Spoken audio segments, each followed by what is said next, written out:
Hello everyone, welcome to Disha academy. നമ്മുടെ turbo ബാച്ചിൻ്റെ polity സെഷനിലേക്ക് എല്ലാവർക്കും സ്വാഗതം. നമ്മൾ ഇന്ന് ഡിസ്കസ് ചെയ്യാൻ പോകുന്നത് പ്രിയാമ്പിൾ ഓഫ് ഇന്ത്യൻ കോൺസ്റ്റിറ്റ്യൂഷൻ അഥവാ ഭരണഘടനയുടെ ആമുഖത്തെ പറ്റിയിട്ടാണ്. ഓക്കെ, അപ്പോൾ ഫസ്റ്റ്ലി നമുക്ക് എന്ത് ചെയ്യാം, ക്ലാസ്സിലേക്ക് കടക്കാം. പ്രിയാമ്പിൾ ഓഫ് ഇന്ത്യൻ കോൺസ്റ്റിറ്റ്യൂഷനാണ് ഡിസ്കസ് ചെയ്യുന്നത്. അതിന് പുറമെ നമ്മൾ എന്ത് ചെയ്യാം, ഈ ഒരു പ്രിയാമ്പിൾ ഉണ്ടാവണമെങ്കിൽ ആ ഒരു കോൺസ്റ്റിറ്റ്യൂഷൻ ഫ്രെയിം ചെയ്യുന്നതിൻ്റെ കുറേ കാര്യങ്ങൾ നിങ്ങൾ ജസ്റ്റ് ഒന്ന് അറിഞ്ഞിരിക്കണം. നിങ്ങളുടെ എക്സാം ഓറിയൻറ്റഡ് ലെവലിൽ നിങ്ങൾ കുറച്ച് പോയിന്റ്സ് ജസ്റ്റ് ഒന്ന് അറിഞ്ഞിരിക്കണം. അതാണ് ജസ്റ്റ് ഫസ്റ്റ് ഒന്ന് നമ്മൾ എന്ത് ചെയ്യാൻ പോകുന്നത്, പറയാനായിട്ട് പോകുന്നത് കേട്ടോ. അപ്പോൾ നിങ്ങൾ അറിയുക, ഒരു കാര്യം ഫൈനൽ എൻഡിലേക്ക് എത്തുക അല്ലെങ്കിൽ ഫൈനൽ റിസൾട്ടിലേക്ക് എത്തുന്നതിന് മുന്നേ കുറേ കാര്യങ്ങൾ സ്റ്റെപ്പ് ബൈ സ്റ്റെപ്പ് ആയിട്ട് നടന്നു കഴിഞ്ഞാൽ മാത്രമേ ആ ഒരു പ്രോസസ്സ് കംപ്ലീറ്റ് ആവുള്ളൂ. അത് തന്നെയാണ് എന്ത് ചെയ്യുന്നത്, കോൺസ്റ്റിറ്റ്യൂഷൻ്റെ കാര്യത്തിൽ നടക്കുന്നത്.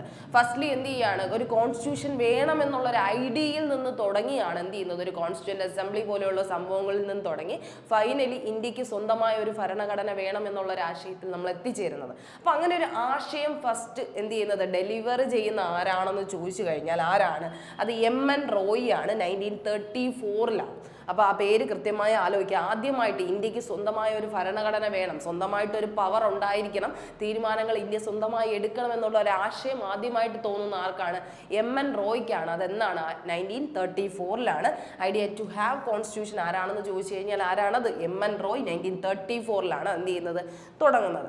ഇത് കഴിഞ്ഞ് നോക്കുകയാണെങ്കിൽ നമുക്ക് ഏറ്റവും പ്രധാനമായിട്ട് പറയുകയാണെങ്കിൽ അന്നുണ്ടായിരുന്ന ഏറ്റവും വലിയ സംഘടന ഏത് തന്നെയായിരുന്നു? INC ആയിരുന്നു അല്ലേ? INC, ഇന്ത്യൻ നാഷണൽ കോൺഗ്രസ് ആയിരുന്നു. ഇതറിഞ്ഞ് INC എന്ത് ചെയ്യാണ്, 1935 തൊട്ട് എന്ത് പറയാണ്, ഞങ്ങൾക്ക് ഒരു കോൺസ്റ്റിറ്റ്യൂഷൻ ഉണ്ടാവണമെന്ന് എന്ത് ചെയ്യാണ്, പറയാണ്. കാരണം അന്ന് നമ്മുടെ കയ്യിലല്ല ഭരണം ഉണ്ടായിരുന്നത്. ആരുടെയാണ്? ബ്രിട്ടീഷേഴ്സ് ആണ് ഇവിടെ ഭരിച്ചുകൊണ്ടിരുന്നത്. അതുകൊണ്ട് തന്നെ അവരുടെ അടുത്ത് നമുക്ക് അഭ്യർത്ഥിക്കാനേ പറ്റത്തുള്ളൂ. ആ ഒരു സമയത്ത് നമുക്ക് എന്ത് ചെയ്യാനുള്ളൂ, പറയാനേ പറ്റത്തുള്ളൂ. ഞങ്ങൾക്ക് എന്ത് വേണം, ഒരു ഭരണഘടന വേണം എന്നുള്ളൊരു കാര്യം INC ഏറ്റെടുത്ത് എന്ത് ചെയ്യാണ്, പറയാണ്. അങ്ങനെ എന്ത് ചെയ്യുന്നു, അവരെ ആദ്യമൊക്കെ റിജക്ട് ചെയ്യുന്നു. കാരണം അവരുടെ പവറാണ് ആർക്ക് പോകുന്നത്, ഇന്ത്യൻസിന് പോകണമെന്നുള്ളൊരു കാര്യം അവർക്ക് കൃത്യമായി അറിയുന്നത് കൊണ്ട് തന്നെ അവരെന്ത് ചെയ്യാണ്, അത് ഓട്ടോമാറ്റിക്കലി റിജക്ട് ചെയ്യുകയാണ് ചെയ്യുന്നത്. പക്ഷെ പിന്നെ എന്ത് സംഭവിക്കുന്നു, 1940 എന്ന് പറയുന്ന ഒരു സമയം ഉണ്ടാകുമ്പോൾ വേൾഡ് വാർ ഒക്കെ നടക്കുന്ന ഒരു ടൈം, വേൾഡ് വാർ നടക്കുന്നു, വേൾഡ് വാർ സെക്കൻഡ് നടക്കുന്ന സമയത്ത് ബ്രിട്ടീഷേഴ്സിന് ഇന്ത്യൻസിന്റെ ഹെൽപ്പ് കൂടിയേ തീരൂ എന്ന് തോന്നുന്ന ഒരു ടൈമിൽ അവരെന്ത് ചെയ്യാണ്, ഒരു ഓഗസ്റ്റ് ഓഫർ കൊടുക്കുകയാണ്. നിങ്ങൾ ഞങ്ങളെ കൂടെ പാർട്ടിസിപ്പേറ്റ് ചെയ്ത് കഴിഞ്ഞാൽ നിങ്ങൾ പറഞ്ഞ പോലെ നമ്മൾ എന്ത് ചെയ്യാം, നിങ്ങൾക്ക് വേണ്ടി ഒരു കോൺസ്റ്റിറ്റ്യൂന്റ് അസംബ്ലി ഫോം ചെയ്യാം എന്നുള്ളൊരു കാര്യം അവർ എഗ്രി ചെയ്ത് കുറേ വാഗ്ദാനങ്ങളൊക്കെ കൊടുത്ത് ഇന്ത്യൻസിനെ അവരുടെ സൈഡ് നിർത്താൻ വേണ്ടി അവരെന്ത് ചെയ്യാണ്, ഒരു ഓഗസ്റ്റ് ഓഫർ കൊടുക്കുകയാണ്. നിങ്ങൾ ഇൻഡിപെൻഡൻസ് തരാം നമ്മൾ എന്നുള്ളൊരു വാഗ്ദാനമൊക്കെ കൊടുത്തിട്ടാണ് അവരെന്ത് ചെയ്യുന്നത്, അങ്ങനെ ഒരു സംഭവം പറയുന്നത്. അപ്പോൾ എന്ത് ചെയ്യുന്നു, 1940 ഓഗസ്റ്റ് ഓഫർ കൊടുക്കുന്നു എന്നുള്ളൊരു കാര്യം ആലോചിക്കുക. ഇത് കഴിഞ്ഞിട്ട് എന്ത് ചെയ്തു, വേൾഡ് വാർ സെക്കൻഡ് എൻഡ് ചെയ്യുന്നു. സോറി, ഓക്കെ, 1942 എന്ത് ചെയ്യാണ്, ക്രിപ്സ് മിഷൻ വരെയാണ്. ക്രിപ്സ് മിഷൻ ഇതൊക്കെ ഉൾക്കൊണ്ടിട്ട് തന്നെയാണ്. പക്ഷെ എന്ത് ചെയ്തില്ല, പവർ കംപ്ലീറ്റ്ലി ഇന്ത്യക്ക് കൊടുക്കാൻ അവർ തയ്യാറാവാതെയാണ് ക്രിപ്സ് മിഷൻ തുടങ്ങുന്നത്. ക്രിപ്സ് മിഷൻ, ഓക്കെ, അതാരാണ്? സ്റ്റഫോർഡ് ക്രിപ്സിന്റെ നേതൃത്വത്തിൽ നടക്കുന്ന ക്രിപ്സ് മിഷനാണ്. പക്ഷെ അവരെന്ത് ചെയ്യാണ്, ഇന്ത്യൻസിന് കംപ്ലീറ്റ്ലി അവരുടെ പവർ ട്രാൻസ്ഫർ ചെയ്യാതെ അവർ വിചാരിക്കുകയാണ് ഒരു കോൺസ്റ്റിറ്റ്യൂന്റ് അസംബ്ലി അവർ പറഞ്ഞ അനുസരിച്ച് എന്തെങ്കിലും ചെയ്ത് കൊടുക്കാത്തുള്ള രീതിയിൽ കംപ്ലീറ്റ്ലി അതിൽ ഒരു ഇലാബറേഷൻ ഉണ്ടാക്കാതെ തന്നെ അവർ സ്വന്തമായിട്ട് ഒരു തീരുമാനം എടുത്തിട്ട് അവരുടെ ഇഷ്ടത്തിന് അവരെന്ത് ചെയ്യുകയാണ്, ചെയ്യാനായിട്ട് ഉദ്ദേശിക്കുകയാണ്. അങ്ങനെ 1942 ക്രിപ്സ് മിഷൻ വന്നപ്പോൾ മുസ്ലിം ലീഗ് ഉൾപ്പെടെയുള്ള ഒരുപാട് സംഘടനകൾ, INC ഉൾപ്പെടെയുള്ള എല്ലാവരും എന്ത് ചെയ്യുന്നു, എതിർക്കുകയാണ്. ഇവിടുത്തെ പൊളിറ്റിക്കൽ ലീഡേഴ്സിന് അതിന് എന്ത് ചെയ്യാൻ പറ്റിയില്ല, അക്സെപ്റ്റ് ചെയ്യാൻ പറ്റില്ല. കാരണം അവർ ചെയ്യുന്നത് നമുക്കൊരു നന്മ എന്നുള്ള രീതിയിലല്ല അവർ ക്രിപ്സ് മിഷൻ കൊണ്ടുവരുന്നത്. കോൺസ്റ്റിറ്റ്യൂന്റ് അസംബ്ലി നമുക്കെന്നുള്ള രീതിയിലല്ല അവർ കൊണ്ടുവരാൻ ശ്രമിച്ചത്. ഓക്കെ, അതുകൊണ്ടാണ്. അത് കഴിഞ്ഞിട്ട് പിന്നെ എന്ത് ചെയ്തു, ഇത് റിജക്ട് ചെയ്തതിനെ തുടർന്ന് പിന്നെ ഫൈനലി ബ്രിട്ടീഷ് പ്രൈം മിനിസ്റ്ററിന്റെ നേതൃത്വത്തിൽ, ബ്രിട്ടീഷ് പ്രൈം മിനിസ്റ്റർ ആയിരുന്ന ക്ലെമന്റ് അറ്റ്ലിയുടെ നേതൃത്വത്തിൽ, ക്ലെമന്റ് അറ്റ്ലിയുടെ നേതൃത്വത്തിൽ എന്ത് ചെയ്യാണ്, ക്യാബിനറ്റ് മിഷൻ പ്ലാൻ സ്റ്റാർട്ട് ചെയ്യാണ്. 1946 ക്യാബിനറ്റ് മിഷൻ പ്ലാൻ.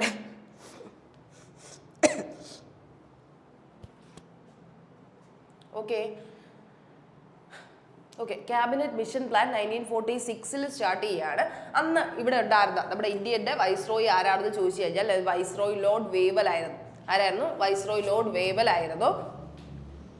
ഓക്കെ, അപ്പൊ cabinet mission plan British prime minister ആയിരുന്ന ക്ലെമന്റ് അറ്റ്ലി കൊണ്ടുവരാൻ വിചാരിച്ച സമയം അവർ എന്ത് ചെയ്യുകയാണ്, ക്യാബിനറ്റ് മിഷൻ പ്ലാൻ 1946 സ്റ്റാർട്ട് ചെയ്യുന്നു. അതിൽ എന്ത് ചെയ്തു, ഇന്ത്യക്ക് ഒരു പവർ ട്രാൻസ്ഫർ ചെയ്യാന്നുള്ള ഒരു കംപ്ലീറ്റ് ഒരു ആഗ്രഹം പ്രകടിപ്പിച്ച് തന്നെയാണ് അവർ സ്റ്റാർട്ട് ചെയ്യുന്നത്. അതിന്റെ 3 മെമ്പേഴ്സ് പക്ഷേ ആരായിരുന്നു, ബ്രിട്ടീഷേഴ്സ് ആണെന്നുള്ള ഒരു കാര്യം കൃത്യമായി ശ്രദ്ധിച്ചോളാം. ബ്രിട്ടീഷേഴ്സ് തന്നെയായിരുന്നു അതിന്റെ എന്തെന്ന് പറയുന്നത് ഏറ്റവും പ്രധാനപ്പെട്ട മെമ്പേഴ്സ് എന്ന് പറയുന്നത്. ആ മെമ്പേഴ്സിനെ കൃത്യമായി ആലോചിക്കുക. സ്പാ എന്ന് പറയുന്ന ഒരു കോഡിലൂടെ ആലോചിച്ചിരിക്കുക. SPA എന്ന് പറയുന്ന സ്പാ എന്ന് പറഞ്ഞ് ആലോചിക്കുക. S4 ആരാണ്, സ്റ്റഫോർഡ് ക്രിപ്സ് ആണ്. അത് കഴിഞ്ഞ് P ആരാണ്, പെട്രിക് ലോറൻസ് ആണ്. A ആരാണ്, AV അലക്സാണ്ടർ ആണ്. ഇത്രയും പേരുകൾ നിങ്ങൾ മസ്റ്റായിട്ടും പഠിക്കുക. ക്യാബിനറ്റ് മിഷൻ പ്ലാൻ 1946 സ്റ്റാർട്ട് ചെയ്തപ്പോൾ ആരാണ് അതിന്റെ മെമ്പേഴ്സ് എന്ന് ചോദിച്ചു കഴിഞ്ഞാൽ ബ്രിട്ടീഷ് മെമ്പേഴ്സ് ആണ്. ഇത് സ്പാ എന്ന് പറയുന്ന കോഡിൽ നിങ്ങൾ ആലോചിച്ചിരിക്കുക. അങ്ങനെ അവരെന്ത് ചെയ്യാണ്, ഇലക്ഷൻസ് കണ്ടക്ട് ചെയ്യാണ്. കാരണം ഇലക്ഷൻസ് കണ്ടക്ട് ചെയ്ത് കോൺസ്റ്റിറ്റ്യൂന്റ് അസംബ്ലിക്ക് ഒരാളെ നിർണ്ണയിക്കണമല്ലോ. അതുകൊണ്ട് അവർ ഇലക്ഷൻസ് കണ്ടക്ട് ചെയ്യാണ്. ഇലക്ഷൻസ് കണ്ടക്ട് ചെയ്തിട്ട് എന്ത് ചെയ്യാണ്, 389 ആൾക്കാരാണ് ടോട്ടലി ഉണ്ടായിരുന്നത്. അതെങ്ങനെയാണ് ഡിവൈഡ് ചെയ്യുന്നത്, 296ഉം 93 എന്നുള്ള രീതിയിലാണ് അവരെന്ത് ചെയ്യുന്നത്, അതിനെ കംപ്ലീറ്റ്ലി ചെയ്യുന്നത്. 389-ലെ 296 എന്താണ്, ബ്രിട്ടീഷ് പ്രൊവിൻസസ്. കാരണം ആ സമയത്ത് ബ്രിട്ടീഷ് ഇന്ത്യ പ്രൊവിൻസസ് ആയിരുന്നു കൂടുതൽ. ബ്രിട്ടീഷ് കൈയടക്കി വെച്ചിരിക്കുന്ന സ്ഥലങ്ങളായിരുന്നു ഏറ്റവും കൂടുതൽ. അതിൽ നിന്ന് ഒരു 296 റെപ്രസെൻറ്റേറ്റീവ്സും അതുപോലെ തന്നെ 93 എന്താണ്, പ്രിൻസ്ലി സ്റ്റേറ്റ്സുമായിട്ട് ഡിവൈഡ് ചെയ്താണ് ചെയ്യുന്നത്. Princely States. Okay, princely States എന്ന് പറയുന്നത് നമ്മുടെ ബ്രിട്ടീഷിന്റെ കൺട്രോളിൽ തന്നെയാണ്. പക്ഷെ രാജഭരണമാണ് അവിടെ വരുന്നത്. രാജാവ് ഭരിക്കുന്ന കുറച്ച് പ്ലേസസ് ഉണ്ട്. പക്ഷെ അവരെന്ത് ചെയ്യുന്നുണ്ട്, കൃത്യമായ രീതിയിൽ ടാക്സ് ഒക്കെ ബ്രിട്ടീഷേഴ്സിന് തന്നെ കൊടുക്കുന്നുണ്ട്. പക്ഷെ അവിടെ രാജഭരണമാണെന്നുള്ളൊരു കാര്യം കൃത്യമായി ശ്രദ്ധിക്കുക. അപ്പം അങ്ങനെ 389 പേര് അങ്ങനെ ടോട്ടലി പങ്കെടുക്കുകയാണ്. 296 ബ്രിട്ടീഷ് പ്രൊവിൻസസിൽ നിന്നും 93 പേര് പ്രിൻസ്ലി സ്റ്റേറ്റ്സ് ചെയ്യുന്നു. അങ്ങനെയൊക്കെ ഇലക്ഷൻസ് ഒക്കെ കണ്ടക്ട് ചെയ്ത് ഫൈനലി എന്ത് ചെയ്യാണ്, കോൺസ്റ്റിറ്റ്യൂന്റ് അസംബ്ലി ഫോം ചെയ്യാണ്. എന്ന് നവംബർ 1946. അപ്പൊ എന്താണ് കോൺസ്റ്റിറ്റ്യൂന്റ് അസംബ്ലി എന്താണ് ഫോം ചെയ്തത് ചോദിച്ചു കഴിഞ്ഞാൽ, November 1946 to frame Indian constitution frame ചെയ്യാനായിട്ട് 1946 ജൂലൈയിലാണ് ഇലക്ഷൻസ് നടക്കുന്നത്. നവംബർ 1946 ആയപ്പോൾ എന്ത് ചെയ്യാണ്, ഇന്ത്യൻ കോൺസ്റ്റിറ്റ്യൂഷൻ ഫ്രെയിം ആവുകയാണ്. അപ്പൊ ആ കാര്യം കൃത്യമായി ശ്രദ്ധിക്കുക. 1946 ക്യാബിനറ്റ് മിഷൻ പ്ലാൻ വന്നു. അവർ 3 മെമ്പേഴ്സ് ഉണ്ടായിരുന്നു. അവരെന്ത് ചെയ്തു, ഇലക്ടഡ് റെപ്രസെൻറ്റേറ്റീവ്സ്. കംപ്ലീറ്റ്ലി ഇലക്ഷൻ അല്ല നടന്നത്. നമ്മുടെ ബ്രിട്ടീഷ് പ്രൊവിൻസസിൽ നിന്ന് ഇലക്ഷൻ സിംഗിൾ വോട്ട് വഴി തന്നെയാണ് ഓരോ ആൾക്കാരെ റെപ്രസെൻറ്റേറ്റീവ്സിനെ സെലക്ട് ചെയ്യുന്നത്. അതേസമയം പ്രിൻസ്ലി സ്റ്റേറ്റ്സ് ചെയ്ത് ഡോമിനേറ്റ് ചെയ്യുകയാണ്. അതുകൊണ്ട് ഒരു പാർഷ്യൽ ഇലക്ഷൻ ആണ് നടക്കുന്നത് എന്ന് നമുക്ക് വേണമെങ്കിൽ പറയാമായിരുന്നു. ഓക്കെ, അങ്ങനെ നടന്ന് കോൺസ്റ്റിറ്റ്യൂന്റ് അസംബ്ലി ഫോം ചെയ്തു. പിന്നെ നിങ്ങൾ ആലോചിക്കേണ്ട കുറച്ച് കാര്യങ്ങളാണ് താഴെ കൊടുത്തിരിക്കുന്നത്. അപ്പോൾ ഇത് ഇത്രയും ബേസിക് ആയിട്ടുള്ള പോയിന്റ്സ് ആണ്. അത് കഴിഞ്ഞിട്ട് വരുന്നത് നമ്മുടെ ഫസ്റ്റ് മീറ്റിംഗ് എന്ത് നടന്നു എന്നുള്ളതാണ്. ഓക്കെ, ഫസ്റ്റ് മീറ്റിംഗ് എന്ന് നടന്നു എന്ന് ചോദിച്ചു കഴിഞ്ഞാൽ അത് 9th December 1946 എന്താണ്, 9th December 1946 അന്ന് ആരാണ് ഒരു റെപ്രസെൻറ്റേറ്റീവ് ഉണ്ടാവണമെന്ന് വിചാരിച്ച് ഒരു ചെയർമാൻ എന്നുള്ള രീതിയിൽ സെലക്ട് ചെയ്യുന്നത് സച്ചിദാനന്ദ സിൻഹയാണ്. ആരെയാണ്, സച്ചിദാനന്ദ സിൻഹയാണ് 9th December 1946 എന്തായിട്ട് സെലക്ട് ചെയ്യുന്നത്, ചെയർമാൻ അല്ലെങ്കിൽ ഒരു പ്രസിഡന്റ് എന്നുള്ള രീതിയിൽ സെലക്ട് ചെയ്യുന്നത്.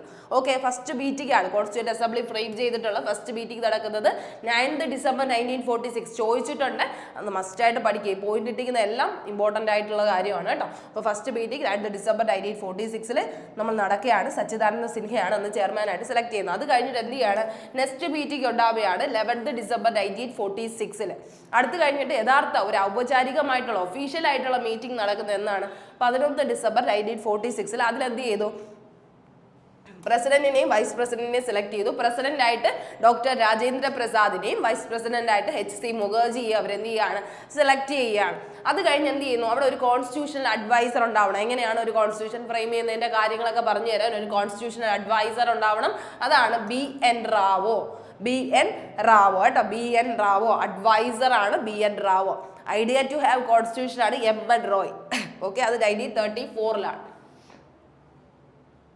ഓക്കെ, ഇനി അടുത്ത് കോൺസ്റ്റിറ്റ്യൂഷൻ മേക്കിംഗ് പ്രോസസ് ഒക്കെ നടക്കുന്ന കുറേ കാര്യങ്ങളുണ്ട്. അത് നമുക്ക് പിന്നെ ഡിസ്കസ് ചെയ്യാം. എന്തായാലും ഇതെന്താണ് കോൺസ്റ്റിറ്റ്യൂഷൻ മേക്കിംഗ് പ്രോസസ്സ് വരുന്നത് എത്ര വർഷം എടുത്തിട്ടല്ല, എത്ര ടൈം കൊണ്ടാണെന്ന് ചോദിച്ചു കഴിഞ്ഞാൽ ആ വർഷം കൃത്യമായി ഓർത്തിരിക്കുക. 2 years 11 months and 18 days ആണ് കേട്ടോ. അത് മറക്കാതെ തന്നെ പഠിക്കുക. പലപ്പോഴും ചോദിച്ചിട്ടുണ്ട്. 2 വർഷം 11 മാസം 18 ദിവസം എന്നുള്ള രീതിയിലാണ് എന്ത് ചെയ്യുന്നത്, കോൺസ്റ്റിറ്റ്യൂഷൻ മേക്കിംഗ് പ്രോസസ്സ് വരുന്നത് കേട്ടോ. ഓക്കെ, അപ്പോൾ ഇത് ജസ്റ്റ് ഒരു ഇന്റർഫേസ് നമ്മൾ എന്താണ് ഇൻട്രൊഡക്ഷൻ ആയിട്ട് പറഞ്ഞു പോയതാണ്. ജസ്റ്റ് ഇനി അടുത്ത് നമുക്ക് എന്ത് ചെയ്യാം, പ്രിയാമ്പിളിനെ കുറിച്ച് ഡിസ്കസ് ചെയ്യാം. നമ്മുടെ പോയിന്റ് അതാണ് വരുന്നത്. പ്രിയാമ്പിൾ എന്താണെന്നുള്ളൊരു കാര്യമാണ് വരേണ്ടത് കേട്ടോ. പ്രിയാമ്പിൾ എന്താണ്, ആമുഖം, ഇൻട്രൊഡക്ടറി ഫേസ് ആണ്, അല്ലെങ്കിൽ പ്രിഫേസ് എന്ന് പറയുന്ന സാധനമാണ്. എന്തിൻ്റെയും ഒരു തുടക്കം എന്നുള്ളൊരു കാര്യമാണ്. ഓക്കെ, അപ്പൊ preamble to the constitution of the republic of India is based on the objective resolution. എന്തിനെ ബേസ് ചെയ്തിട്ടാണ് പ്രിയാമ്പിൾ ഉണ്ടാക്കിയിരിക്കുന്നതെന്ന് ചോദിച്ചു കഴിഞ്ഞാൽ അത് ഒബ്ജക്റ്റീവ് റെസൊല്യൂഷനെ ബേസ് ചെയ്തിട്ടാണ് ഉണ്ടാക്കിയിരിക്കുന്നത്. എന്താണ് ഒബ്ജക്റ്റീവ് റെസൊല്യൂഷൻ എന്ന് ചോദിച്ചു കഴിഞ്ഞാൽ ലക്ഷ്യപ്രമേയം അല്ലെ. ലക്ഷ്യപ്രമേയം എന്ന് പറയുന്നത് നമ്മുടെ ജവഹർലാൽ നെഹ്റു, ആരാണ്? ജവഹർലാൽ നെഹ്റു നമ്മുടെ കോൺസ്റ്റിറ്റ്യൂന്റ് അസംബ്ലിയിൽ എന്നാണ് 13 ഡിസംബർ 1946 ഈ മീറ്റിംഗ് ഒക്കെ കഴിഞ്ഞിട്ട് 13 ഡിസംബറിന് 11 ഡിസംബറിന് എന്ത് ചെയ്യാണ്? 9 ഡിസംബറിൽ ആദ്യത്തെ മീറ്റിംഗ് കൂടുന്നു. സെക്കൻഡ് മീറ്റിംഗ് ഒഫീഷ്യൽ മീറ്റിംഗിൽ രാജേന്ദ്ര പ്രസാദിനെ HC മുഖർജിയെ സെലക്ട് ചെയ്യുന്നതിൽ ആരെ ചെയ്യാണ്? പ്രസിഡന്റിനെ തിരഞ്ഞെടുക്കുന്നത്. രണ്ടാമത്തെ മീറ്റിംഗിൽ മൂന്നാമതൊരു മീറ്റിംഗ് വരുമ്പോൾ 13 ഡിസംബറിന് എന്ത് ചെയ്യാണ്? 1946 ഒബ്ജക്റ്റീവ് റെസൊല്യൂഷൻ, ലക്ഷ്യപ്രമേയം, എങ്ങനെ ആയിരിക്കണം ഒരു ഫ്രെയിം വർക്ക് വരേണ്ടതെന്നുള്ള ഒരു കാര്യം, കോൺസ്റ്റിറ്റ്യൂഷൻ ഇങ്ങനെയാണ് നമ്മൾ ഉണ്ടാക്കേണ്ടതെന്നുള്ളൊരു കാര്യം പറയുന്നത് ജവഹർലാൽ നെഹ്റു ആണ്. അതെന്നാണ്? ഒബ്ജക്റ്റീവ് റെസൊല്യൂഷൻ വഴിയാണ് ചെയ്യുന്നത്. അതിനെയാണ് പിന്നെ എന്തായിട്ട് മാറ്റിയിരിക്കുന്നത്? പ്രിയാമ്പിൾ ആക്ട് ആക്കി മാറ്റിയിരിക്കുന്നത്. ഓക്കെ, ഒബ്ജക്റ്റീവ് റെസൊല്യൂഷൻ ആണ് പിന്നെ പ്രിയാമ്പിൾ ആവുന്നത്. 13 ഡിസംബർ 1946 അക്സെപ്റ്റഡ് ഓൺ എന്നാണ്? 22 ജനുവരി 1947 പിന്നെ അത് അക്സെപ്റ്റ് ചെയ്യുന്നത്. ഓക്കെ, അപ്പൊ ആദ്യം അവരെന്ത് ചെയ്തു? പറയുകയാണ് ഒബ്ജക്റ്റീവ് റെസൊല്യൂഷൻ. അവരെന്ത് ചെയ്യാണ്? പറയുകയാണ്. ജവഹർലാൽ നെഹ്റു ആ ഒരു മീറ്റിംഗിൽ പറയുകയാണ്. പറഞ്ഞു കഴിഞ്ഞിട്ട് 22 ജനുവരി 1947 ആയപ്പോൾ അത് എന്ത് ചെയ്യുന്നത്? അക്സെപ്റ്റ് ചെയ്യുന്നത്. പിന്നെ അഡോപ്റ്റ് ചെയ്യുന്ന വർഷവും കൂടെ പഠിക്കുക. 26 നവംബർ 1949 എന്നാണ്. 26 നവംബർ 1949 കോൺസ്റ്റിറ്റ്യൂന്റ് അസംബ്ലി അഡോപ്റ്റ് ചെയ്യുന്നത്. ആ ഒരു കാര്യം പ്രിയാമ്പിളിനെ അഡോപ്റ്റ് ചെയ്യുന്നത് എന്നാണ്? 26 നവംബർ 1949 പിന്നെ അതെന്നാണ് കെയിം ഇൻ ടു ഫോഴ്സ് എന്ന് ചോദിച്ചു കഴിഞ്ഞാൽ എന്നാണ്? നമ്മൾ റിപ്പബ്ലിക് ഡേ ആഘോഷിക്കുന്നത് 26 ജനുവരി 1950 എന്ത് ചെയ്യുന്നത്? അങ്ങനെ കോൺസ്റ്റിറ്റ്യൂഷൻ രൂപീകരണപ്പെടുന്നത്. ഓക്കെ, അപ്പൊ നമ്മുടെ പ്രിയാമ്പിളിൽ നിന്നാണ് ഇതെല്ലാം സ്റ്റാർട്ട് ചെയ്യുന്നത് എന്നുള്ളൊരു കാര്യം ആലോചിക്കുക. ഒബ്ജക്റ്റീവ് റെസൊല്യൂഷൻ നമ്മുടെ ജവഹർലാൽ നെഹ്റു പാസ് ചെയ്യുന്നത് എന്നാണെന്ന് ചോദിക്കും. 13 ഡിസംബർ എന്നാണ്? 13 ഡിസംബർ 1946 അതെന്താണ് അവർ അക്സെപ്റ്റ് ചെയ്തത് ചോദിച്ചു കഴിഞ്ഞാൽ 22 ജനുവരി 1947 അഡോപ്റ്റ് ചെയ്ത എന്താണെന്ന് ചോദിച്ചു കഴിഞ്ഞാൽ അതെന്താണ്? 26 November 1949 came into force വന്നത് എപ്പോഴാണ്? എല്ലാവരുടെയും മുന്നിൽ അത് പ്രസന്റ് ആയത് എന്നാണെന്ന് ചോദിച്ചു കഴിഞ്ഞാൽ അത് 26 ജനുവരി 1950 ഇത്രയും വർഷങ്ങൾ ഇമ്പോർട്ടൻ്റ് ആണ്. അത് മസ്റ്റായിട്ടും പഠിക്കാനായിട്ട് ശ്രമിക്കുക കേട്ടോ. അത് കഴിഞ്ഞിട്ട് പിന്നെയാണ് ആകെ ഒരു തവണയെ പ്രിയാമ്പിൾ അമെൻമെന്റ് നടന്നിട്ടുള്ളൂ. അമെൻമെന്റ് ഒരിക്കൽ മാത്രമേ നടന്നിട്ടുള്ളൂ. ആ അമെൻമെന്റ് എന്നായിരുന്നു? 42nd അമെൻമെന്റ് act 1976 42nd അമെൻമെന്റ് act 1976 mini constitution എന്നൊക്കെ അറിയപ്പെടുന്ന 42nd അമെൻമെന്റ് ആക്ട് 1976 വഴിയാണ് എന്തൊക്കെ വേർഡ്സ് കയറ്റുന്നത്? ആദ്യം പ്രിയാമ്പിളിൽ ഇല്ലാത്ത ഒരു 3 വേർഡ്സ്. ഓക്കെ, 3 വേർഡ്സ് ഏതൊക്കെയാണ്? Socialist, secular, integrity. Socialist, secular, integrity എന്ന് പറയുന്ന ഈ 3 വാക്കുകൾ അവരെന്ത് ചെയ്യുന്നത്? ആഡപ്പ് ചെയ്യുന്നത് കേട്ടോ. ഓക്കെ, സോഷ്യലിസ്റ്റ് എന്ന് പറയുന്നത് അറിയാം സ്ഥിതി സമത്വമാണ്. സെക്യുലർ എന്ന് പറയാം റിലീജിയസ് മതേതരത്വമാണ്. ഇന്റഗ്രിറ്റി എന്ന് പറഞ്ഞാൽ ഒത്തുചേരുക, സഹോദര്യം എന്നൊക്കെ പറയുന്ന ഒരു ഫാക്ടർ ആയിട്ടാണ് പറയുന്നത്. ഇന്റഗ്രിറ്റി ഒരുമിച്ച്, യൂണിറ്റി എന്നുള്ളൊരു മീനിങ് ആണ്. ഓക്കെ, ഇത് ഇത്രയും ചേർക്കുന്നത് എപ്പോഴാണ്? 42nd അമെൻമെന്റ് ആക്ട് ആയിട്ടുള്ള 1976 ഇന്ദിരാഗാന്ധി ഭരിച്ചുകൊണ്ടിരുന്ന ടൈമിലാണ് മിനി കോൺസ്റ്റിറ്റ്യൂഷൻ ആയിട്ട് ഇതിന് എന്ത് ചെയ്യുന്നത് കേട്ടോ. അപ്പോൾ അത് അത്രയും കാര്യങ്ങൾ ആലോചിക്കുക. അമെൻമെന്റ് ഒരിക്കലേ നമ്മുടെ പ്രിയാമ്പിളിനെ ഒരിക്കലേ അമെൻഡ് ചെയ്തിട്ടുള്ളൂ. അത് ആ സമയത്താണ് 1976 സോഷ്യലിസ്റ്റ്, സെക്യുലർ, ഇന്റഗ്രിറ്റി ആഡപ്പ് ചെയ്യുന്നത്. ഇനി പ്രിയാമ്പുലസ് എന്ന് പറയുന്ന ഒരു വേർഡിൽ നിന്നാണ് എന്തെടുത്തിട്ടുള്ളത്? പ്രിയാമ്പിളിനെ എടുത്തിട്ടുള്ളത് കേട്ടോ. പ്രിയാമ്പുലസ് എന്ന് പറഞ്ഞ വേർഡ്, പ്രിയാമ്പുലസ് എന്ന് പറഞ്ഞാൽ എന്താണ് ശരിക്കും മീൻ ചെയ്യുന്നത്? ലാറ്റിൻ വേർഡ് ആയിട്ടുള്ള ടു ഗോ ബിഫോർ എന്ന് വെച്ചാൽ എന്തിൻ്റെയും തുടക്കം എന്നുള്ള അർത്ഥം. ഇനി അങ്ങോട്ട് പോകുന്നത് ഇതിന്റെ ബാക്കിയാണെന്നുള്ള പറയുന്ന കാര്യമാണ് ഇത് പറഞ്ഞത് ടു ഗോ ബിഫോർ. ഇതിന് മുന്നേ ഉള്ള കാര്യം, ആമുഖം, ഇൻട്രൊഡക്ടറി ഫേസ് എന്നുള്ള ഒരു കാര്യം തന്നെയാണ് പറയുന്നത്.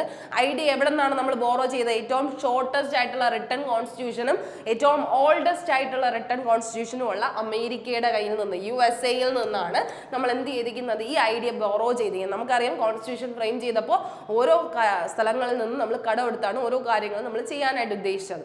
അതുകൊണ്ട് തന്നെ പ്രിയാമ്പിൾ എന്ന് പറയുന്ന ഒരു ഐഡിയ നമ്മൾ കടമെടുത്തിരിക്കുന്നത് എവിടെയാണെന്ന് ചോദിച്ചു കഴിഞ്ഞാൽ എവിടെ നിന്നാണ്? USA നിന്നാണ്. അമേരിക്കയാണ് ഏറ്റവും ഷോർട്ടസ്റ്റ് ആയിട്ടുള്ള റിട്ടൺ കോൺസ്റ്റിറ്റ്യൂഷനും അതുപോലെ തന്നെ ഏറ്റവും ഓൾഡസ്റ്റ് ആദ്യമായിട്ടുണ്ടായതും അവരുടെയാണ്. ലോങ്സ്റ്റ് ആണ് ഇന്ത്യയുടേത്. ഓക്കെ, എന്തെന്ന് പറഞ്ഞാൽ പ്രിയാമ്പിൾ എന്ന് പറഞ്ഞാൽ ഇൻട്രൊഡക്ടറി സ്റ്റേറ്റ്മെന്റ് അല്ലെങ്കിൽ preface to the constitution. Constitution എന്താണെന്ന് പറയുന്നതിന്റെ ഒരു ഉള്ളടക്കം, ഏറ്റവും പ്രധാനപ്പെട്ട പോയിന്റ്സ് ആണ് ഇതിൽ പറയുന്നത്, പ്രിയാമ്പിളിൽ പറയുന്നത്. ഇനി അടുത്ത പ്രിയാമ്പിളിനെ ഡിസ്ക്രൈബ് ചെയ്ത കുറച്ച് പോയിന്റ്സുകളുണ്ട്, അത് മസ്റ്റായിട്ടും പഠിക്കണം. കുറച്ച് പേര് പ്രിയാമ്പിളിനെ കുറിച്ച് കുറച്ച് കാര്യങ്ങൾ പറഞ്ഞിട്ടുണ്ട്. എന്താണ് പ്രിയാമ്പിൾ എന്ന് പറയുന്ന കുറച്ച് കാര്യങ്ങൾ പറഞ്ഞിട്ടുണ്ട്. അപ്പൊ അത് എന്തൊക്കെയാണെന്ന് നമുക്ക് ജസ്റ്റ് ഒന്ന് ശ്രദ്ധിക്കാം. ഓക്കെ, പ്രിയാമ്പിളിനെ ഐഡന്റിറ്റി കാർഡ് ഓഫ് കോൺസ്റ്റിറ്റ്യൂഷൻ എന്ന് വിളിക്കുന്നത് ആരാണ്? ഐഡന്റിറ്റി കാർഡ് ഓഫ് കോൺസ്റ്റിറ്റ്യൂഷൻ എന്ന് വിളിക്കുന്നത് ആരാണ്? N.A. പൽക്കിവാലയാണ്. Okay, N.A. പൽക്കിവാലയാണ് ഐഡന്റിറ്റി കാർഡ് എന്ന് പ്രിയാമ്പിളിനെ വിശേഷിപ്പിക്കുന്നത്. ഓക്കെ, അപ്പൊ N.A. പൽക്കിവാലയാണ് എന്ത് ചെയ്യുന്നത്? പ്രിയാമ്പിളിനെ ഈ ഐഡന്റിറ്റി കാർഡ് എന്ന് വിശേഷിപ്പിക്കുന്നത്. സോൾ ഓഫ് ഇന്ത്യൻ കോൺസ്റ്റിറ്റ്യൂഷൻ എന്ന് പ്രിയാമ്പിളിനെ വിശേഷിപ്പിക്കുന്നത് ആരാണ്? സോൾ ഓഫ് ഇന്ത്യൻ കോൺസ്റ്റിറ്റ്യൂഷൻ അല്ലെങ്കിൽ key of Indian, key to the constitution എന്നൊക്കെ പറയുന്നത്. സോൾ അല്ലെങ്കിൽ കീ ടു ദ കോൺസ്റ്റിറ്റ്യൂഷൻ, ഏറ്റവും തുറക്കാനുള്ള സംഭവമാണ്, കീ ആണ് അല്ലെങ്കിൽ സോൾ ആണെന്നൊക്കെ പറഞ്ഞത് ആരാണ്?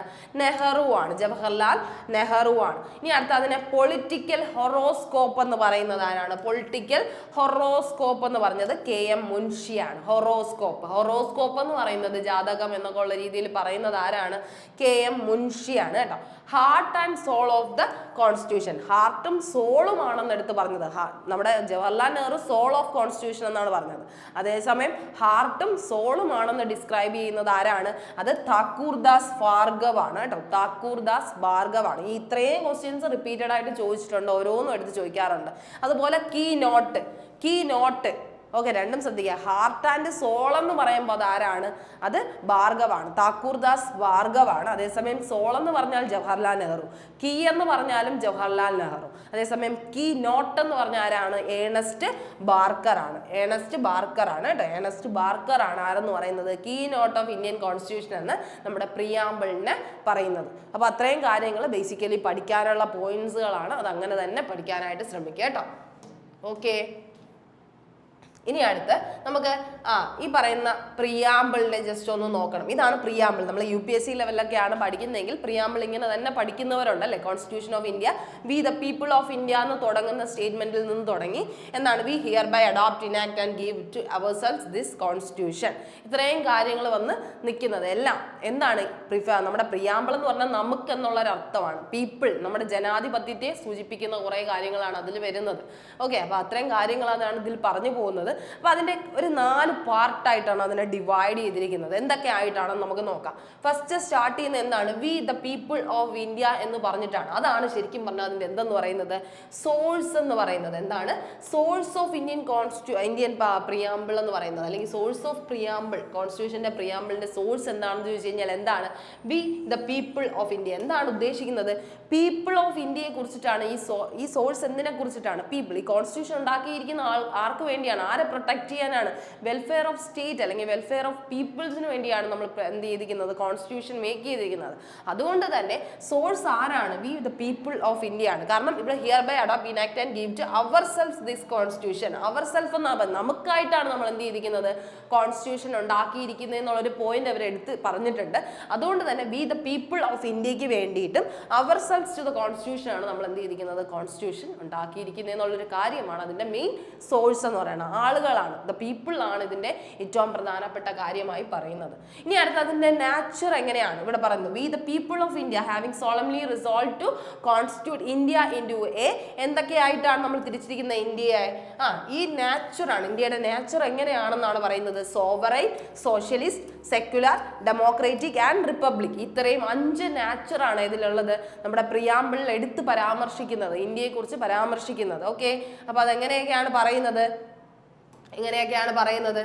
ഓക്കെ, നമുക്ക് നോക്കാം. സോവറൈൻ എന്ന് പറഞ്ഞാൽ എന്താണ്? സോവറൈൻ പരമാധികാരം അല്ലേ. പരമാധികാരം ആരുടെ കയ്യിലാണെന്നുള്ള ഒരു കാര്യമാണ് പറയുന്നത്. പരമാധികാരം. ഓക്കെ, അധികാരം, പരമ അധികാരം ആരുടെ കയ്യിലാണെന്നുള്ളൊരു കാര്യം നമ്മുടെ എന്താണ്? ഇന്ത്യയുടെ കയ്യിലാണ്. ഇന്ത്യയുടെ ഈ പറയുന്ന പരമാധികാരം. അതുപോലെ തന്നെ സോഷ്യലിസ്റ്റ് എന്ന് പറഞ്ഞാൽ എന്താണ്? സ്ഥിതി സമത്വമാണ് അല്ലെ. സ്ഥിതി സമത്വം. ഈ സോവറൈൻ കൊണ്ട് എന്താ ഉദ്ദേശിക്കുന്നത്? പരമാധികാരം എന്ന് പറഞ്ഞു കഴിഞ്ഞാൽ ഇൻഡിപെൻഡന്റ് കൺട്രിയാണ് ഇന്ത്യ. ഇന്ത്യക്ക് എന്ത് ചെയ്യുന്നില്ല? വേറൊരു എക്സ്റ്റേണൽ ഇൻഫ്ലുവൻസ് വരുന്നില്ല. മറ്റൊരാളാലും ഇന്ത്യ തളരപ്പെടരുതെന്നുള്ള രീതിയിൽ ഇന്ത്യയുടെ കയ്യിലാണ് ഫുൾ പവർ എന്ന് കാണിക്കുന്ന രീതിയിലാണ് എന്താണ്? പരമാധികാരം ആരുടെ കയ്യിലാണ്? കയ്യിലാണ്, ഇന്ത്യയുടെ കയ്യിലാണ്. സോവറൈൻ കൺട്രി ആണ് ഇന്ത്യ എന്ന് പറഞ്ഞു കഴിഞ്ഞാൽ ഒരു എക്സ്റ്റേണൽ ഇൻഫ്ലുവൻസ് ഇല്ല, മറ്റൊരാളുടെ കീഴിലല്ല നമ്മൾ നിൽക്കുന്നത്. ഇന്ത്യ ഒരു സെൽഫായിട്ടുള്ള ഇൻഡിപെൻഡൻ്റ് ആയിട്ടുള്ള കൺട്രി ആയിട്ടാണ് നമ്മൾ എന്ത് ചെയ്യുന്നത്, വിശേഷിപ്പിക്കുന്നതായിട്ടാണ് പറയുന്നത്. അപ്പോൾ അതിൻ്റെ നേച്ചർ ഫസ്റ്റ് എന്താണ്, പരമാധികാരമാണ്, സോവറൈൻ ആണ്. അടുത്ത് സോഷ്യലിസ്റ്റ് ആണ്. സോഷ്യലിസ്റ്റ് എന്ന് പറഞ്ഞാൽ എന്താണ്, സ്ഥിതി സമത്വമാണ്. സ്ഥിതി സമത്വം എന്താണ്, സ്ഥിതി സമത്വമാണ്. ഇതുകൊണ്ട് എന്താണ് ഉദ്ദേശിക്കുന്നത്, നമ്മൾ എന്താണ് ഇത് ശരിക്കും പറഞ്ഞു കഴിഞ്ഞാൽ നമ്മുടെ ഗാന്ധിജിയുടെയും നെഹ്റുവിൻ്റെയും ഒരു ഫിലോസഫി പോലെയാണ്. നമ്മുടെ വെൽഫെയർ ഓഫ് സ്റ്റേറ്റ്, ഒരു സമത്വമാണ് നമ്മൾ ആഗ്രഹിക്കുന്നത്. എല്ലാ സ്റ്റേറ്റും ഒരുപോലെ എന്നുള്ള രീതിയിൽ എല്ലായിടവും നമ്മൾ ഒരുപോലെയാണ്, എല്ലാവരെയും ഒരുപോലെയാണ് നമ്മൾ കാണുന്നത് എന്നുള്ള കുറേ ഫിലോസഫിക്കൽ തോട്ട്സ് ആണ്. അത് നെഹ്റുവിൻ്റെയും അതുപോലെ തന്നെ നമ്മുടെ ഗാന്ധിജിയുടെ എന്താണ് ഒരാശയങ്ങളെ മിക്സ് ചെയ്തിട്ടാണ് എന്ത് ചെയ്യുന്നത്, ആ ഒരു സോഷ്യലിസ്റ്റ് എന്ന് പറയുന്ന ഒരു സംഭവം ഉണ്ടാക്കിയിരിക്കുന്നത് കേട്ടോ. അത് കമ്മ്യൂണിസത്തിൽ നിന്ന് അഡോപ്റ്റ് ചെയ്തിട്ടുള്ള കുറേ കാര്യമാണ് അത് സോഷ്യലിസ്റ്റ് എന്നൊക്കെ പറയുന്നത്. സ്ഥിതി സമത്വം ഉണ്ടാക്കുക, എല്ലാവരും ഒരുപോലെ എന്നുള്ളൊരു കാര്യം ഉണ്ടാക്കുക. ഇനി അടുത്ത സെക്യുലർ എന്ന് പറയുന്ന വേർഡ്. സെക്യുലർ എന്തുകൊണ്ട് എന്താണ് ഉദ്ദേശിക്കുന്നത്, മതേതരത്വം അല്ലെ. മതേതരത്വം എന്ന് പറഞ്ഞാൽ റിലീജിയസിന്റെ കാര്യമാണ് പറയുന്നത്. എല്ലാ റിലീജിയൻ, നമുക്ക് എന്താണ് ഇന്ത്യക്ക് സ്വന്തമായ ഒരു റിലീജിയൻ ഇല്ല, വി ഹാവ് നോ റിലീജിയൻ എന്നാണ് പറയുന്നത്. നമുക്ക് എന്ത് ചെയ്യാം, പക്ഷേ ഇതിപ്പോൾ ഒരുപാട് കൺട്രീസ് ഉണ്ട്, പുറത്തുള്ള റഷ്യ പോലെയുള്ള ഒരുപാട് കൺട്രീസിൽ എന്ത് ചെയ്യാൻ പാടില്ല, റിലീജിയൻ വിശ്വസിക്കാൻ പാടില്ല, അവരത് പ്രാക്ടീസ് ചെയ്യാൻ പാടില്ല. പക്ഷെ ഇവിടെ ഇന്ത്യക്ക് ആണെങ്കിൽ എങ്ങനെയാണ്, നമുക്ക് റിലീജിയൻ ഇല്ല, പക്ഷെ നമുക്ക് എന്ത് ചെയ്യാം, പ്രാക്ടീസ് ചെയ്യാം, പ്രൊഫസ് ചെയ്യാം, നമുക്ക് എന്ത് ചെയ്യാം, അതിനെ മുന്നോട്ട് കൊണ്ടുപോവാം. നമ്മൾ എന്താണോ വിശ്വസിക്കുന്നത് നമുക്ക് എല്ലാവർക്കും വിശ്വസിക്കാം എന്നുള്ളൊരു കാര്യമാണ്. അല്ലാതെ അത് മറ്റൊരാളിൽ അടിച്ചേൽപ്പിക്കാനോ അല്ലെങ്കിൽ ഇന്ത്യക്ക് ഒരു സ്വന്തമായിട്ടൊരു ഒരു മതമുണ്ടെന്നുള്ളൊരു കാര്യം നമുക്ക് പറയാൻ പറ്റില്ല. സ്റ്റേറ്റ് ഹാസ് നോ റിലീജിയൻ എന്നുള്ളൊരു കാര്യമാണ് പറയുന്നത് കേട്ടോ.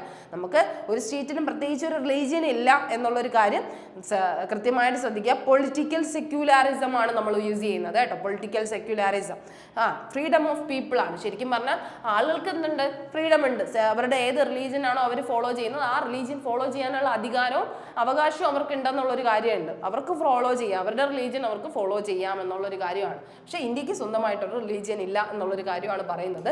ഫൈനലി എന്താണ്, ഡെമോക്രാറ്റിക് എന്ന് പറഞ്ഞാൽ എന്താണ്, ജനാധിപത്യം. എല്ലാം എന്ത് വേണ്ടിയാണ്, നമ്മുടെ പീപ്പിൾ ആണ്. ഡെമോ എന്ന് പറഞ്ഞാൽ പീപ്പിൾ എന്നാണ്, പീപ്പിൾ ആണ്. അത് കഴിഞ്ഞ് ക്രൈറ്റിക് എന്ന് പറഞ്ഞാൽ എന്താണ്, ക്രൈസി എന്നൊക്കെ ഉള്ളൊരു മീനിങ് വരുന്നത് എന്തായിട്ടാണ് ഉദ്ദേശിക്കുന്നത്, റൂൾ എന്ന് പറഞ്ഞൊരു രീതിയിലാണ്. റൂൾ ഓഫ് പീപ്പിൾ എന്നുള്ള കാര്യമാണ് ഡെമോക്രസി കൊണ്ട് ഉദ്ദേശിക്കുന്നത്. റൂൾ ഓഫ് പീപ്പിൾ ശരിക്കും ഇതെന്ന് പറഞ്ഞാൽ എന്താണ് ഡെമോക്രസി കൊണ്ട് ഉദ്ദേശിക്കുന്നത്, people, by the people, of the people എന്നൊക്കെ പറഞ്ഞ് റൂൾ ഓഫ് പീപ്പിൾ ആയിട്ടാണ് നമ്മൾ എന്ത് ചെയ്യുന്നത്, ഡെമോക്രസിയെ കൊണ്ടു നടക്കുന്നത്. എല്ലാം എന്താണ്, ജനങ്ങളുടെ അധികാരത്തിലാണെന്നുള്ളൊരു കാര്യം അവിടെ എന്ത് ചെയ്യുന്നത്, വിശേഷിപ്പിക്കുന്നുണ്ടെന്നുള്ളൊരു കാര്യമാണ്. Finally republic. എന്താണ് റിപ്പബ്ലിക് കൊണ്ട് ഉദ്ദേശിക്കുന്നത് പറഞ്ഞാൽ നമുക്കൊരു ഹെഡ് ഓഫ് സ്റ്റേറ്റ് ഉണ്ട്. ആരാണ് ഹെഡ് ഓഫ് സ്റ്റേറ്റ് എന്ന് പറഞ്ഞാൽ ആരാണ്, പ്രസിഡന്റ് ഉണ്ട്. Head of state prime minister ഉണ്ട്, നോമിനൽ ഹെഡ് ആയിട്ട് ആരുണ്ട്, പ്രസിഡന്റ് ഉണ്ട്. പക്ഷെ ഇവരെല്ലാം എന്താണ്, എലക്റ്റഡ് ആണ്, എലക്റ്റഡ് റെപ്രസെന്റേറ്റീവ്സ് ആണ്. അല്ലാണ്ട് അവർക്ക് എന്താണ് ഒരു ഹൈറാർക്കി രീതിയിലല്ല വന്നിട്ടുള്ളത്. അതായത് ഈ പറയുന്ന പോലെ മൊണാർക്കിയൽ ഒരു ഭരണമല്ല നമുക്കുള്ളത്. നമുക്ക് റിപ്പബ്ലിക്കൻ ഭരണമാണ്. അതായത് പീപ്പിൾസ് എലക്ട് ചെയ്തിട്ടുള്ള അല്ലെങ്കിൽ ഏതെങ്കിലും ഒരു വഴിയിൽ ഡയറക്റ്റ് ആയിട്ടോ ഇൻഡയറക്റ്റ് ആയിട്ടുള്ള ഇലക്ഷനിലൂടെ മാത്രമേ എന്ത് ചെയ്യത്തുള്ളൂ, ഒരു ഏറ്റവും ഹെഡായിട്ട് ഒരാളെ നമ്മൾ എന്ത് ചെയ്യാറുള്ളൂ, നിയമിക്കാറുള്ളൂ. അല്ലാണ്ട് ഈ പറഞ്ഞ രാജഭരണം എന്നൊക്കെ പറഞ്ഞ പോലെ അല്ലെങ്കിൽ ഒരു മൊണാർക്കിയൽ ആയിട്ടുള്ള സിസ്റ്റം, ഓട്ടോണമസ് ആയിട്ടുള്ള സിസ്റ്റം അല്ല നമ്മൾ ഫോളോ ചെയ്യുന്നത്. ഒരു എന്ന് വെച്ചാൽ നമ്മളിപ്പോൾ രാജാവായിട്ടിരിക്കുന്ന ആളുടെ മകൻ തന്നെ വീണ്ടും ഭരിച്ചു വരണം, അങ്ങനെ ഒരു കാറ്റഗറൈസേഷൻ നമ്മൾ എന്ത് ചെയ്തിട്ടില്ല, കൊടുത്തിട്ടില്ല. അത് തന്നെയാണ് ഏറ്റവും വലിയ കാര്യം എന്ന് പറയുന്നത്. Not nominated by heredity. ഒരു ഹെറിഡിറ്റി രീതിയിലല്ല. ഇപ്പം നമ്മളിപ്പോൾ പ്രസിഡന്റ് ആയിട്ടിരിക്കുന്ന മകൻ തന്നെ ആയിരിക്കണം അടുത്ത പ്രസിഡന്റ് ആവുക, അങ്ങനെ ഒരു സംഭവമേ ഇല്ല. നോട്ട് ബേസ്ഡ് ഓൺ ഹെറിഡിറ്റി ആണ്.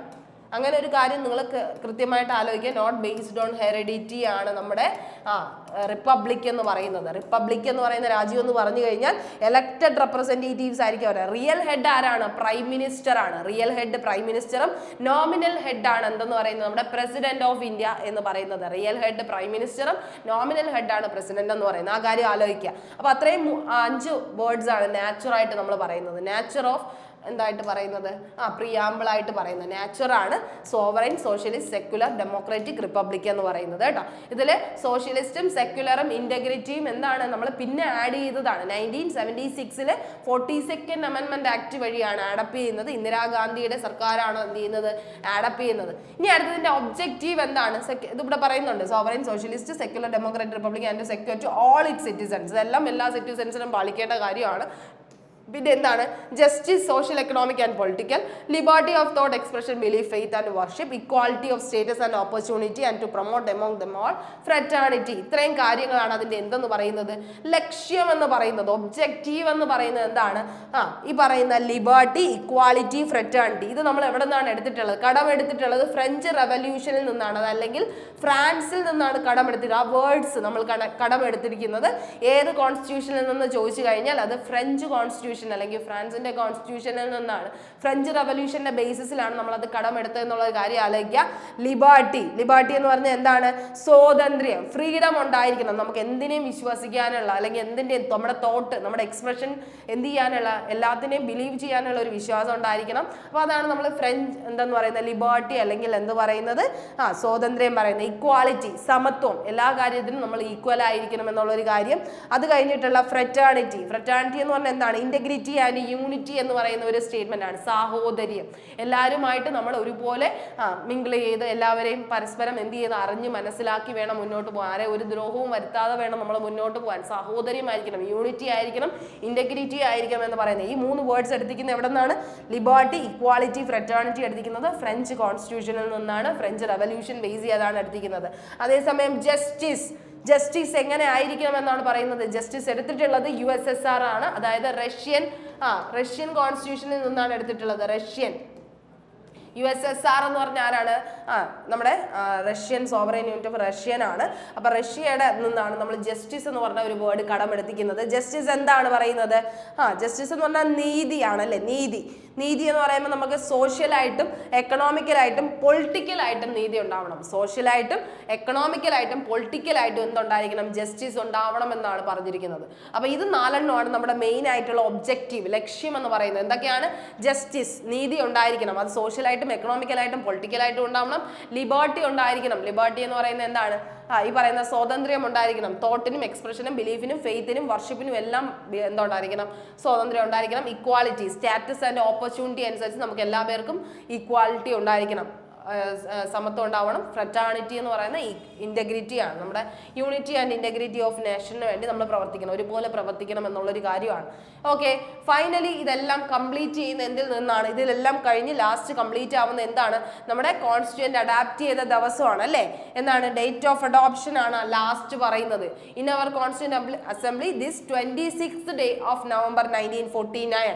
ഇന്നല്ലേ, ഈ സമയത്തല്ലേ ശരിക്കും അഡോപ്റ്റ് ചെയ്യുന്നത് കോൺസ്റ്റിറ്റ്യൂന്റ് അസംബ്ലി, പ്രിയാമ്പിളൊക്കെ അഡാപ്റ്റ് ചെയ്യുന്നത് എന്നാണ് നമ്മൾ നേരത്തെയും പറഞ്ഞു കഴിഞ്ഞു. നമ്മുടെ 13 December 1946 ആര് റെപ്രസെന്റ് ചെയ്യുന്നു, ഒബ്ജക്റ്റീവ് റെസൊല്യൂഷൻ ജവഹർലാൽ നെഹ്റു വച്ചെങ്കിലും പിന്നെ അത് അഡോപ്റ്റ് ചെയ്യുന്ന സമയങ്ങളുണ്ടല്ലേ. 22 January അവരെന്ത് ചെയ്യുന്നു, അക്സെപ്റ്റ് ചെയ്യുന്നു. 26 November ആകുമ്പോൾ എന്ത് ചെയ്യാണ്, 1949 അത് എന്ത് ചെയ്യാണ്, അവർ ചെയ്യുകയാണെന്നൊക്കെ ഉള്ളൊരു കാര്യമാണ് ഇവിടെ പറയുന്നത് കേട്ടോ. അപ്പോൾ അതൊക്കെ കൃത്യമായി ശ്രദ്ധിച്ചോളുക. ഓക്കെ, ഇത്രയും കാര്യമാണ് ഇതിൽ പറഞ്ഞു പോകുന്നത്. Okay, we the people of India തൊട്ട് last ourselves to this constitution ആയിട്ട് പറഞ്ഞു നിർത്തുകയാണ്. ഓക്കെ, അത്രയാണ് അതിൽ വരുന്നത്. ഇനി പ്രിയാമ്പിൾ, എല്ലാവർക്കും തോന്നുന്ന ഒരു ആദ്യം ഉണ്ടായിരുന്ന ഒരു ഡൗട്ട്, മെയിൻ ആയിട്ട് എല്ലാവർക്കും ഉണ്ടായിരുന്ന ഒരു doubt, preamble is a part of constitution or not എന്നുള്ളൊരു കാര്യമാണ്. പ്രിയാമ്പിൾ നമ്മുടെ കോൺസ്റ്റിറ്റ്യൂഷന്റെ പാർട്ട് ആണോ അല്ലയോ എന്നുള്ളൊരു സംഭവം ഒരുപാട് പേരുടെ മൈൻഡിൽ ഉണ്ടായിരുന്നു ആ ഒരു സമയത്ത്. ഓക്കെ, ആ ഒരു സമയത്ത് അങ്ങനെയാണ് 2 കേസുകൾ ഉണ്ടാവുകയാണ്. ബെറുബറി കേസ് എന്നും അതെന്താണ് 1960-ലും, അതുപോലെ കേശവാനന്ദ ഭാരതി കേസ് 1973-ലുമാണ്. ഓക്കെ, 1960-ൽ നടന്ന ബെർബറി കേസും ഉണ്ട്, കേശവാനന്ദ ഭാരതി കേസ് 1973-ൽ നടന്നതുകൊണ്ട്. ഇത് രണ്ടും വെച്ചിട്ടാണ് നമ്മൾ preamble A part of constitution ആണോ അല്ലേ എന്ന് നമ്മൾ എന്ത് ചെയ്തത്, ഡിസ്കസ് ചെയ്തത്. അപ്പോൾ ഇവിടെ പറയുന്നതെന്ന് പറഞ്ഞാൽ ബെർബറി കേസ് നടക്കുന്ന സമയത്ത് ലാൻഡ് ഇതിൻ്റെ കേസുകളാണ് നടക്കുന്നത്. പാകിസ്ഥാനും ഈ പറയുന്ന വെസ്റ്റ് ബംഗാളിലേക്ക് സ്ഥലങ്ങൾ, ബംഗ്ലാദേശിലേക്ക് സ്ഥലങ്ങളൊക്കെ വിട്ടുകൊടുക്കുന്ന അങ്ങനെ കുറച്ച് സംഭവമാണ്. നമ്മൾ ഡീറ്റെയിൽ ആയിട്ട് നോക്കണ്ട. ബെർബറി കേസ് വരുന്ന സമയത്ത് എന്താണ് പറയുന്നത്, സുപ്രീം കോർട്ട് പറഞ്ഞു എന്താണ്, further concluded that preamble is not the part of constitution. Okay, അപ്പം 1960-ൽ നടന്ന കേസ് അനുസരിച്ച് പ്രിയാമ്പിൾ എന്തല്ല, നമ്മുടെ കോൺസ്റ്റിറ്റ്യൂഷന്റെ പാർട്ട് അല്ല എന്നുള്ളൊരു തീർപ്പിലേക്ക് ആരെത്തുകയാണ്, ഈ പറയുന്ന സുപ്രീം കോർട്ട് എത്തുകയാണ്. അതായത് ഫൈനൽ എന്താണ് ജുഡീഷ്യറി പോയിന്റ് ആര് തന്നെയാണ്, സുപ്രീം കോർട്ടാണ്. അവർ പറഞ്ഞു നിർത്തുകയാണ്. ബെർബറി കേസോട് അവർ പറയുകയാണ് പ്രിയാമ്പിൾ നമ്മുടെ ഒരു കോൺസ്റ്റിറ്റ്യൂഷന്റെ പാർട്ടേ അല്ല എന്നുള്ള രീതിയിൽ പറയുകയാണ്. അതുകൊണ്ട് അന്ന് അമെൻമെന്റ് ചെയ്യാനൊന്നും പറ്റില്ലായിരുന്നു. അമെൻമെന്റ് അവർ എന്ത് ചെയ്തില്ല, എഗ്രി ചെയ്തില്ലായിരുന്നു. കാരണം അമെൻമെന്റ് ചെയ്യാൻ, കാരണം ബാക്കിയുള്ള ആർട്ടിക്കിൾസ് നമുക്ക് ബാക്കിയുള്ള സംഭവങ്ങളെല്ലാം അമെൻഡ് ചെയ്യാം. 368 അനുസരിച്ച് അമെൻമെന്റിന്റെ ആർട്ടിക്കിളൊക്കെ അറിയാലോ, 368 അനുസരിച്ച് നമുക്ക് കോൺസ്റ്റിറ്റ്യൂഷൻ അമെൻഡ് ചെയ്യാം. പക്ഷേ പ്രിയാമ്പിൾ പാർട്ട് അല്ലാത്തത് കൊണ്ട് അമെൻഡ് ചെയ്യാൻ പറ്റില്ല എന്നുള്ളൊരു കാര്യമായിരുന്നു അന്നൊക്കെ പറഞ്ഞുകൊണ്ടിരുന്നത് ബെർബറി കേസിൽ. അപ്പൊ ഏത് കേസിലാണ് പ്രിയാമ്പിൾ നോട്ട് എ പാർട്ട് എന്ന് ചോദിച്ചു കഴിഞ്ഞാൽ അത് ബെർബറി കേസിലാണ് പ്രിയാമ്പിൾ നോട്ട് എ പാർട്ട് എന്ന് പറയുന്നത്. അത് കഴിഞ്ഞ് കേശവാനന്ദ ഭാരതി കേസ് എന്ന് പറഞ്ഞാൽ കേരളയുടെ ലാൻഡും അങ്ങനെ അല്ല ഒരു സംഭവം നടന്ന സമയത്ത് എന്ത് ചെയ്യാണ്, കേശവാനന്ദ ഭാരതി കേസ് 1973 നടന്നപ്പോൾ ഇതെല്ലാം മാറ്റിക്കുറിച്ചുകൊണ്ട് സുപ്രീം കോടതി ഫൈനൽ വിധി വിധിക്കുകയാണ്. പ്രിയാമ്പിൾ എന്താണ് ശരിയാണ്, അതിന്റെ കുറെ കാര്യങ്ങളൊക്കെ എന്താണ് ഒരുമിച്ചാണ് സംഭവിക്കുന്നത്. കോൺസ്റ്റിറ്റ്യൂഷൻ ഉണ്ടായ സമയത്ത് തന്നെ പ്രിയാമ്പിൾ ഉണ്ടായി, അതുകൊണ്ട് എന്തായാലും പ്രിയാമ്പിൾ എന്താണ് അതിന്റെ ഒരു പാർട്ടാണെന്നുള്ളൊരു കാര്യം അവർക്ക് വന്ന ഒരു മിസ്റ്റേക്ക് അവർ തിരുത്തി തന്നെ പറഞ്ഞിട്ട് അവരെന്ത് ചെയ്യാണ്, കോൺസ്റ്റിറ്റ്യൂഷന്റെ പാർട്ടാണ് പ്രിയാമ്പിൾ എന്ന് എന്ത് ചെയ്യാണ്, അക്സെപ്റ്റ് ചെയ്യാണ്. ഫൈനലി അക്സെപ്റ്റഡ് ആണ്. ഏത് കേസോടെ, preamble is a part of constitution and it can be amended.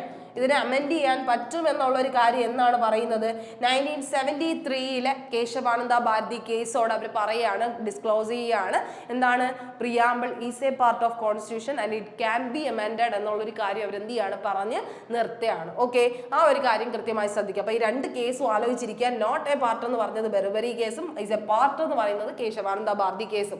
1973 ഇത് അക്സെപ്റ്റ് ചെയ്തതിന് ശേഷം അമെൻഡ് ചെയ്യാമെന്ന് അറിഞ്ഞതിന് ശേഷമാണ് 1976 എന്ത് ചെയ്യുന്നത്, 42nd അമെൻമെന്റ് ആക്ട് വഴി സോഷ്യലിസ്റ്റ്, സെക്യുലർ ആൻഡ് ഇന്റഗ്രിറ്റി എന്ത് ചെയ്യുന്നത്, ഇന്ദിരാഗാന്ധി ആഡപ്പ് ചെയ്യുന്നത് കേട്ടോ.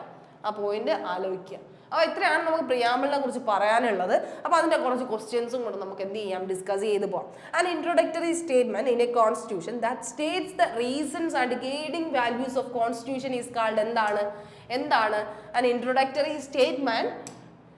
An introductory statement in a constitution. Introductory statement, ആ ഒരു വേർഡിൽ നിന്ന് തന്നെ നിങ്ങൾക്ക് കിട്ടാം. ഇൻട്രോഡക്ടറി സ്റ്റേറ്റ്മെന്റ് ആണ് in a constitution that states the reasons and guiding values. എന്താണ് ഉള്ളിൽ പറയുന്നത്, നാച്ചുറൽ അല്ലെങ്കിൽ അതിന്റെ ഒബ്ജക്റ്റീവ്സ് ഓഫ് കോൺസ്റ്റിറ്റ്യൂഷൻ ആണ്. അപ്പോൾ അതെന്താണ് ശരിക്കും പറഞ്ഞാൽ ഒരു ഗൈഡിംഗ് വാല്യൂസ് ആണ്. അപ്പോൾ ആ ഗൈഡിംഗ് വാല്യൂസ് എന്തിലാണ് പറയുന്നത്, പ്രിയാമ്പിളിലാണ് പറയുന്നത്. ഓക്കെ, പ്രിയാമ്പിളിലാണ് പറയുന്നത്. അടുത്ത രണ്ടാമത്തെ question, according to dash the parliament amended the constitution 42nd amendment act and is inserted secular, socialist and integrity in the preamble of constitution. ഈ പറയുന്ന ഏത് ആർട്ടിക്കിൾ പ്രകാരമാണ് നമുക്ക് എന്ത് ചെയ്യാൻ പറ്റിയത്, അമെൻമെന്റ് ചെയ്യാൻ പറ്റിയത് എന്നുള്ള ഒരു കാര്യമാണ് ചോദിക്കുന്നത്. അമെൻഡ് ചെയ്യുന്ന ആർട്ടിക്കിൾ ഏതാണ് അതാണ് ഇവിടെ ചോദിക്കുന്നത്. ജസ്റ്റ് വളഞ്ഞു കെട്ടി ചോദിക്കുന്നേ ഉള്ളൂ. അക്കോർഡിംഗ് ടു ഏത് ആർട്ടിക്കിൾ ആണ് parliament amended the constitution 42nd amendment act and inserted secular, socialist and integrity ഇതാണ് ചോദിക്കുന്നത്. ഏതാണ്, ആർട്ടിക്കിൾ 368 ആണ് അല്ലെ. ആർട്ടിക്കിൾ 368 ആണ് എന്തെന്ന് പറയുന്നത്, നമ്മുടെ പ്രിയാമ്പിൾ ഓഫ് നമ്മുടെ എന്താന്ന് പറയുന്നത്, അമെൻമെന്റ് ചെയ്യാൻ പറ്റുന്ന ആർട്ടിക്കിൾ എന്ന് പറയുന്നത്. അടുത്ത മൂന്നാമത്തെ കാര്യം, Kesavananda Bharati case in 1973 stemmed the question that the preamble can. എന്താണ് പറഞ്ഞത്, കേശവാനന്ദ ഭാരതി കേസ് 1973 നടന്നപ്പോൾ എന്താണ് പറയുന്നത്, കേശവാനന്ദ ഭാരതി കേസ് പ്രിയാമ്പിളിനെ എന്ത് ചെയ്യാൻ പറ്റും, കംപ്ലീറ്റ്ലി ചേഞ്ച് ചെയ്യാൻ പറ്റുമോ, ചേഞ്ച് ചെയ്യാൻ പറ്റില്ല. കംപ്ലീറ്റ്ലി ചെയ്യാൻ അതിൻ്റെ ഫീച്ചേഴ്സ് ഒന്നും മാറ്റരുത് എന്നുള്ളൊരു കാര്യം കൂടെ അവർ എന്ത് ചെയ്യണം, അവിടെ പറയുമായിരുന്നു. അതും കൂടെ ആലോചിക്കണം. കംപ്ലീറ്റ്ലി അമെൻഡ് ചെയ്യാൻ പറ്റില്ല, അതിൻ്റെ ഫീച്ചേഴ്സ് ഒന്നും എന്ത് ചെയ്യാൻ പാടില്ല, മാറ്റാൻ പാടില്ല എന്ന് എന്ത് ചെയ്യുന്നുണ്ട്, അവരെടുത്ത് പറയുന്നുണ്ട്. ഫീച്ചേഴ്സിനെ ഒരിക്കലും മാറ്റരുത്. അതിൽ പറഞ്ഞിരിക്കുന്ന നാച്ചുറൽ ഒബ്ജക്റ്റീവ്സ് അതൊന്നും എന്ത് ചെയ്യാൻ പറ്റില്ല, നമുക്ക് എടുത്ത് കളയാൻ പറ്റില്ല എന്നുള്ളൊരു പോയിന്റ് അവർ ആഡപ്പ് ചെയ്യുന്നുണ്ടായിരുന്നു. ഓക്കെ, അപ്പോൾ ഫീച്ചേഴ്സിനെ മാറ്റാൻ പറ്റില്ല. അപ്പോൾ ക്യാൻ ബി ചേഞ്ച് കംപ്ലീറ്റ്ലി തെറ്റാണ്. Be separated into sections, separate ചെയ്യാൻ പറ്റില്ല, ഓൾറെഡി അത് മാക്സിമം സെപ്പറേറ്റഡ് ആണ്. ഇനി അടുത്തെന്താണ്, be amended not be amended. എന്താണ് പറഞ്ഞത്, കേശവാനന്ദ ഭാരതി കേസിൽ എന്ത് പറഞ്ഞു, ക്യാൻ ബി അമെൻഡഡ് എന്നുള്ള കാര്യമാണ് അല്ലെ. B amended, can be amended എന്നുള്ളൊരു കാര്യമാണ് കേശവാനന്ദ ഭാരതി കേസ് വഴി അവരെന്ത് ചെയ്യുന്നത്, അക്സെപ്റ്റ് ചെയ്യുന്ന കാര്യം. ഓക്കെ, ഇനി അടുത്തത്, in which part of the Indian constitution the thought of makers of constitution is reflected. The thought of constitution എവിടെയാണ് വരുന്നത്, thought of constitution എവിടെയാണ് ആഡപ്പ് ചെയ്യുന്നത്, thought of constitution പ്രിയാമ്പിളിലാണ് അല്ലേ. മേക്കേഴ്സിന്റെ, അത് ഉണ്ടാക്കിയ ആൾക്കാർ, ജവഹർലാൽ നെഹ്റു, ഈ പറയുന്ന കോൺസ്റ്റിറ്റ്യൂഷൻ അസംബ്ലി ആൾക്കാരുടെയൊക്കെ ഐഡിയാസ്, അവരുടെ തോട്ട് പ്രോസസ് ആണ് എന്തിൽ വരുന്നത്, ഈ പറയുന്ന റിഫ്ലക്ട് ചെയ്തിരിക്കുന്ന പാർട്ടാണ് ഏതെന്ന് പറയുന്നത്, പ്രിയാമ്പിൾ എന്ന് പറയുന്നത് കേട്ടോ. ഇനി അടുത്തത്, വേർഡ് റിപ്പബ്ലിക്കിനെ എന്തിനാണ് സൂചിപ്പിക്കുന്നത്, റിപ്പബ്ലിക് എന്ന് പറഞ്ഞാൽ എന്താണ് റിപ്പബ്ലിക് ഉള്ളത്, that the head of the country is hereditary എന്നാണോ, that the head of the country is constituent ruler ആണോ, റൂളർ അല്ല, that the head of the country is elected representative എന്നാണോ, നൺ ഓഫ് ദ എബോവ് എന്നാണോ, that the head of the country is hereditary ആണോ, hereditary അനുസരിച്ചാണോ അത് മാറുന്നത്, പൊക്കോണ്ടിരിക്കുന്നത്, ഒരിക്കലും അല്ല അല്ലേ. നമ്മുടെ അങ്ങനെയാണെങ്കിൽ എന്താണ് പ്രസിഡന്റ് ആയിരുന്ന രാജേന്ദ്ര പ്രസാദിന്റെ മകനായിരിക്കണം അടുത്ത പ്രസിഡന്റ് എന്ന് പറയുന്നത്. അങ്ങനെയല്ലല്ലോ നമുക്ക് ഇവിടെ നടന്നത്. ഓരോ ആൾക്കാരും വ്യത്യസ്ത ആൾക്കാരാണ് അല്ലേ. അപ്പൊ ആ ഒരു രീതിയിലാണ് എന്ത് ചെയ്യുന്നത് പോകുന്നത്. അപ്പൊ എന്താണ് കറക്റ്റ് ആൻസർ?